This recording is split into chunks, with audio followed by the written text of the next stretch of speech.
మనలాగా వాళ్ళు ఇబ్బందులు పడకూడదు, కష్టపడకూడదు, బాగా చదువుకుంటారు. మన వరకే చూసుకునేది, వాళ్ళది కూడా చూడాలిగా రేపు అది మనం ఎక్కకూడదుగా. చూసుకోండి, ఎన్ని ఆలోచించండి, ఒక్కవైపు కాదు 4 వైపులు ఆలోచించి వేయాలి ఓటని.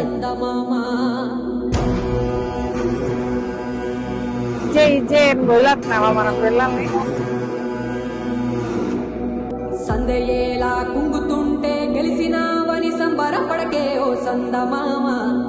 కణకణాని పూల కణికవోలే పొద్దు పొడిసే తెల్లవారి నా సందమామ. కీసురాళ్ళ సప్పుడు చేసి గోస పెట్టినా ననుకోకే ఓ సందమామ. మబ్బు చేసే గజ్జనలింటే దద్దరిల్లి ముక్కలైతవు నా సందమామ. ఆకుపచ్చని అమ్మ